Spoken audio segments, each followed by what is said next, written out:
Hello అండి, అందరికీ నమస్కారం. Welcome to my channel Telugu కథలు పార్ట్ 2 45. మాస్ పిల్ల సాఫ్ట్ పిల్లాడు. వండి టవల్తో బెడ్ మీద పడుకున్న గౌతమ్ చూసి, ఇలా ఉండడం నీకు బాగుందేమో, కానీ నాకు బాగోలేదు అంటుంది కళ్యాణి. ఎందుకు బాలేదు అంటాడు నవ్వుతూ గౌతమ్. ఎందుకంటే ఏం చెప్తాం, కింద బావ దగ్గర ఎక్స్ట్రా డ్రెస్ ఉందేమో అడుగుతా ఉండు అని వెళ్తున్న కళ్యాణి చేయి పట్టుకొని బెడ్ మీదకి లాగుతాడు. వర్మ ఏం చేస్తున్నావు అంటుంది తడబడుతూ. నా ప్రశ్నకు నువ్వు ఆన్సర్ ఇవ్వలేదు. ఎందుకు బాలేదు, కంట్రోల్ చేసుకోలేకపోతున్నావా అని అడుగుతాడు కొంటెగా. సిగ్గుగా తలదించుకుంది కళ్యాణి. కంట్రోల్ చేసుకోవడం ఎందుకు, నేను ఎవరు ఆపుతారు అంటూ తన మీదికి లాక్కుంటాడు గౌతమ్. లూజుగా వదిలేసిన ఆమె ఎయిర్ అతని ఛాతీ మీద పడి నాట్యమాడుతుంటే వాటిని చెవి వెనక్కి జరిపి పెదవులను జత చేస్తాడు. ఏకదాటిగా ఈసారి అరగంట తర్వాత వదులుతూ పూర్తిగా ఆమె మీదకెక్కి ఆమెను వశపరచుకోవడానికి సిద్ధపడుతూ మెడవంపులలో అతను చేస్తున్న అదరనాట్యం ఆమెలో గిలిగింతలు కలిగిస్తుంటే తమకంతో అతని జుట్టు పట్టుకొని సహకరిస్తుంది. ఆమె టాప్ విప్పేసి మెడ నుంచి కిందికి వెళ్తాడు. పైభాగాన్ని పెదవులతో తడిచేస్తూ ఆమెలోని వేడిని పెంచుతాడు. ఇద్దరి శరీరంలో పెరుగుతున్న వేడి వేసవికాలంలో కూడా వెచ్చని మేఘాలను మరిగించి వర్షాన్ని కురిపిస్తుంది. చల్లని సాయంత్రం వేళ ప్రేమించిన భర్త పొత్తిళ్లలో వ్యామోహం జ్వాలలతో తమకం నాట్యాలు ఆడుతున్నాయి శరీరాలు. ఫీలింగ్స్ పుడుతున్న అదరతీగలు విరహాన్ని పెంచుతాయి. మెల్లగా నడుము వద్ద చేరి పంటిగాటు పెడతాడు. నొప్పిని కూడా తీయగా భరిస్తూ ప్రణయరాగాలు పలుకుతుంది కళ్యాణి. తన ఒంటి మీద ఉన్న టాప్ తీసి నగ్నంగా ఉన్న ఆమెను పూర్తిగా ఆక్రమించుకోవడానికి దూసుకొస్తున్న అతనిని ఆపేస్తుంది కళ్యాణి.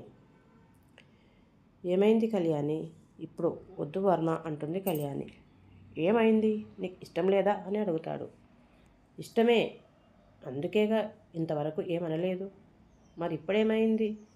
ముందు మన ప్రాబ్లం తీరాలి, మన ఫ్యామిలీస్ ఒప్పుకోవాలి.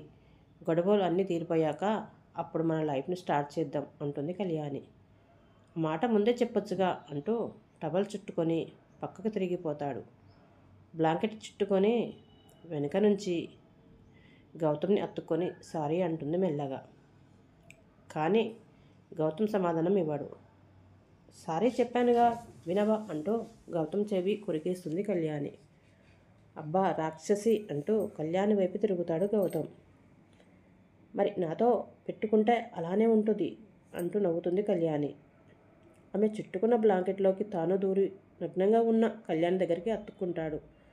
దేహాల వేడిని అదుపు చేసుకుంటూ, నన్ను రెచ్చగొట్టావనుకో, ఇప్పుడు నేను చేయాల్సింది చేసేస్తా ఆమె కింది పెదవిని కొరుకుతూ అంటాడు గౌతమ్. అవసరం లేదులే అంటూ లేవబోతున్న కళ్యాణిని లాగి, కొంచెం సేపు ఉండొచ్చుగా, నాకు ఇలా బాగుంది అంటూ మళ్ళీ అత్తుకుంటాడు. నీకేం బాగానే ఉంటుంది అంటుంది మెల్లగా. గౌతమ్ నవ్వుతూ, అవును అన్నట్టు నా మీద నమ్మకం ఎలా వచ్చింది, ఇన్ని రోజులు లేనిది. వీడియోస్ చూశావా అంటాడు చెవుల మీద నాలుకతో రాస్తూ. ఒళ్ళంతా జిబ్బుమంటుంటే నువ్వు ఇలాంటివి చేస్తే లెగిసిపోతా అంటుంది కళ్యాణి.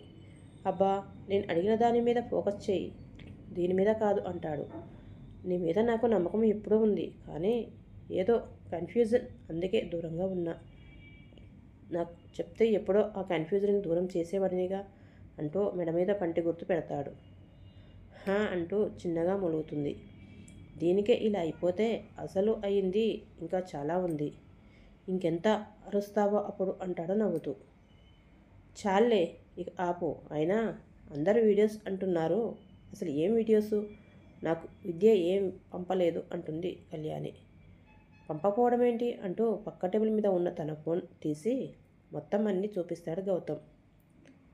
హే, వీడు ఊటీలో ఉన్నవాడు కదా, ఆ రోజు గొడవ అయ్యింది అంటుంది. అవును, ప్రశాంత్ తామ్రకి బాయ్ ఫ్రెండ్. ఇదంతా వాడే చేశాడు. వాడిని కనిపెట్టడానికి ఇన్ని రోజులు పట్టింది అంటాడు. నువ్వేమో నేనేదో వేరే పెళ్లి చేసుకునే ఉంటాను అని ఏడుస్తూ కూర్చున్నావు. నేను నిన్ను వదిలి ఎలా ఉంటాను అని అనుకున్నావు అంటాడు గౌతమ్. సారీ అంటుంది అతని గుండెకు ఆనుకొని. తింగరి రాక్షసి అంటాడు ముద్దుగా. అతని ఛాతీ మీద కొరికేస్తుంది. ఒసై కొరికేస్తున్నావేంటే అంటాడు గౌతమ్. ఇందాకడ నుంచి నువ్వు చేసిందేంటి మరి అంటుంది. నాది వేరు అంటాడు. ఆహా, నువ్వు నన్ను ఎక్కడైనా కొరకవచ్చు, నేను మాత్రం కొరకకూడదు, నొప్పొస్తుంది కదా అంటుంది. ఎక్కడ కొరుకుతావు నన్ను అంటాడు కొంటెగా చూస్తూ. సిగ్గు లేకపోతే సరే అంటుంది. ఆహా, నీకు కూడా సిగ్గు ఉంటుందా? ఇప్పుడు మనం ఉన్న ప్లేస్లో పొజిషన్ చూశావా? ఇంకా సిగ్గు వస్తుందా నీకు అంటాడు గౌతమ్. అప్పుడు చూసుకుంటుంది తనను నగ్నంగా ఉన్న ఇద్దరి శరీరంలో నుంచి పుట్టిన వేడి ఆమెకు తెలుస్తుంటే ఫాస్ట్గా లేస్తుంది. ఎక్కడికి అంటూ అని మళ్ళీ మీదికి లాక్కుంటాడు. వర్మ అంటుంది. ఎలాగో పని చేయనివ్వడం లేదు, కనీసం ఆస్వాదించనివ్వు అంటూ ఆమె మెడవంపుల్లో ముద్దులు పెడతాడు.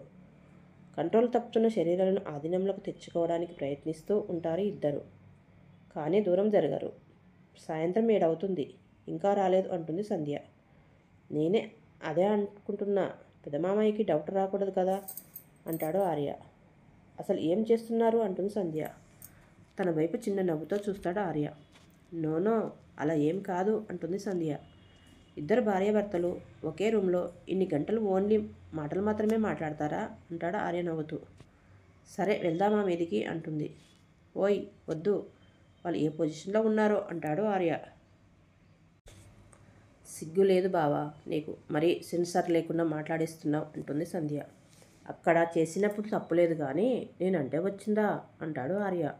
ఏంటి, ఏమైంది? కళ్యాణ్ ఇంకా గౌతమ్ అన్నయ్య ఇంకా రాలేదు అని చూస్తున్నారా? ఎక్కడ ఉన్నారు అంటాడు విశ్వ. టెర్రస్ మీద అంటుంది సంధ్య మామూలుగా. పెద్దమామయ్య ఫాస్ట్గా రమ్మన్నారుగా, ఉండండి నేను వాళ్ళని తీసుకొని వస్తాను అంటూ వెళ్తాడు. ఒరేయ్ వద్దురా, ఫోన్ చేస్తానులే అంటాడు ఆర్య.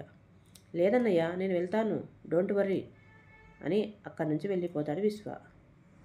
ఓరి బాబోయ్, ఒరేయ్ ఆగరా బాబు, వీడేంటి ఇలా వెళ్ళిపోతున్నాడు అక్కడ అంటూ తల పట్టుకుంటాడు ఆర్య. వాడిని ఆపడం కాదు, ముందు అక్క బావకి వాళ్ళకి ఫోన్ చెయ్యి అంటుంది సంధ్య. అవును కదా అనుకుంటూ గౌతమ్కి ఫోన్ చేస్తాడు ఆర్య.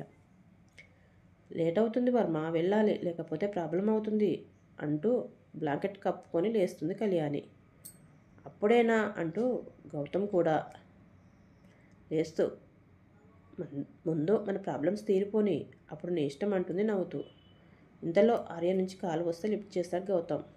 గౌతమ్ ఆ విశ్వగాడు చెప్పిన వినకుండా మీదికి వస్తున్నాడు, చూసుకోండి అంటాడు ఆర్య. సరే అని కాల్ కట్ చేసి, విశ్వ వస్తున్నాడంట, డ్రెస్ వేసుకో అంటాడు గౌతమ్. విశ్వనా అంటూ ఇద్దరు నార్మల్గా రెడీ అవుతారు. హాయ్ అన్నయ్య అంటూ లోపలికి వస్తాడు విశ్వ. హాయ్ విశ్వ అంటూ నవ్వుతాడు గౌతమ్. మీరు పర్మిషన్ ఇస్తే కళ్యాణ్ని తీసుకొని వెళ్తా, లేట్ అయింది కదా అంటాడు విశ్వ. తప్పకుండా కళ్యాణి వెళ్ళు అంటాడు గౌతమ్. సరే అన్నయ్య వెళ్తాము అంటున్న విశ్వను ఆపి, నువ్వెక్కడికి రా, నువ్వు ఉండు, ఇద్దరం కలిసి వెళ్దాం, ముందు కళ్యాణ్ని వెళ్ళని అంటాడు విశ్వ భుజం చుట్టూ చేయి వేసి. ఇదేంటి, నేనేమైనా వీళ్ళని డిస్టర్బ్ చేశానా అనుకుంటూ, అన్నయ్య లేట్ అవుతుంది అంటాడు విశ్వ. పదా అంటూ తన మొబైల్ తీసుకొని విశ్వతో బయటికి వస్తాడు. ఇక్కడ చాలా బాగుంది అంటాడు విశ్వ. బాగుందా? బాగుంటుందిరా, ఇంకా ఉంది అంటూ స్విమ్మింగ్ పూల్ దగ్గర తీసుకొని వెళ్తాడు. చూశావా ఎంత బాగుందో అంటూ విశ్వని తోసేసి మళ్ళీ తానే పట్టుకొని, రే విశ్వ పడిపోతావు అంటూ చేయి పట్టుకుంటాడు. హఠాత్తుగా జరిగిన దానికి విశ్వ బెదిరితే గౌతమ్ చిన్నగా నవ్వుకుంటాడు. చూసుకోవాలి కదా అంటూ అక్కడి నుంచే ఉయ్యాల దగ్గరికి తీసుకొని వస్తాడు. ఉయ్యాల ఊగుతావా అని అడుగుతాడు. అమ్మో, దీని మీద నుంచి నన్ను పడేస్తాడు అనుకుంటూ, వద్దన్నయ్య వెళ్ళిపోదాం అంటాడు కొంచెం భయంగా.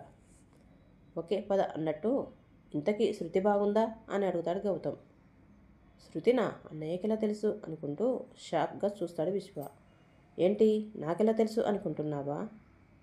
నా మరదల కోసం నాకు తెలియకపోతే ఎలా అంటూ నవ్వుతాడు గౌతమ్. అన్నయ్య అది అంటున్నా విశ్వని చూసి, ప్రేమించావు తప్పు కాదు, కానీ దానివల్ల ఎవరు ఇబ్బంది పడకూడదు. అండ్ నువ్వు ఇంకా చిన్నోడివి, చదువు కంప్లీట్ చేసి మంచిగా సెటిల్ అవ్వాలి. అప్పుడు ఇలాంటివి ఏమైనా ఈలోగా తప్పుటడుగు వేస్తే ఎవరికి నష్టం? మీ ఫ్యామిలీ గురించి నీకు తెలుసు కదా, ఆలోచించి జీవితాన్ని జాగ్రత్తగా జీవించు అంటాడు గౌతమ్. ఓకే అన్నయ్య అంటూ చిన్నగా నవ్వుతాడు విశ్వ. కిందికి వచ్చాక సంధ్యతో మాట్లాడుతూ ఉంటుంది కళ్యాణి. విశ్వ కూడా వాసు దగ్గరికి వెళ్ళిపోతాడు. వాడికి అనుమానం రాలేదు కదా అంటాడు ఆర్య. గౌతమ్తో ఏం అనుమానం అని అడుగుతాడు గౌతమ్. అదే మీరిద్దరి మీద. మేమిద్దరి మీద ఏంటి అంటాడు గౌతమ్. కమాన్ గౌతమ్, నీకు తెలుసు నేనేమంటున్నానో. మీద వాడు మిమ్మల్ని చూడలేదు కదా అని అంటాడు ఆర్య. బాబు ఆర్య నీలకంఠం, అక్కడ ఉన్నది నీ మరదలు, నా పెళ్ళం కాదు, ఏదో అవ్వడానికి.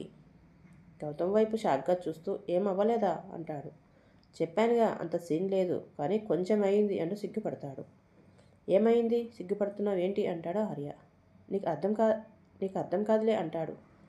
ఏం అవ్వలేదంటావు, ఏదో అయ్యిందంటావు, నాకేం అర్థం కాలేదు. ఇంతకీ కళ్యాణి నిన్ను ఒప్పుకుందా లేదా అని అడుగుతాడు ఆర్య. ఒప్పుకుంది, ఒప్పుకోకుండా ఉంటుందా అంటాడు. మరి ఇంకేం అనుమానంగా చూస్తాడు ఆర్య. అది అంతే, నీకు అర్థం కాదు అంటుండగా బావ వెళ్దామా అంటూ వస్తుంది కళ్యాణి. సరే గౌతమ్ అని అక్కడి నుంచి వెళ్ళిపోతాడు ఆర్య. వెళ్తాను వర్మ అంటుంది కళ్యాణి. సరే అని నవ్వుతూ భయ చెప్తాడు. అక్కడి నుండి ఎవరి ఇళ్లకు వాళ్ళు వెళ్ళిపోతారు. ఆర్యతో మాట్లాడుతూ నవ్వుతూ ఇంట్లోకి వస్తున్న కళ్యాణిని చూసి ఆనందిస్తాడు శివశంకర్. తర్వాత ఏం జరుగుతుందో నెక్స్ట్ భాగంలో చూద్దాం. ఈ స్టోరీ మీకు నచ్చినట్లయితే సబ్స్క్రైబ్ చేసుకొని లైక్ చేసి సపోర్ట్ చేయండి ఫ్రెండ్స్, ప్లీజ్.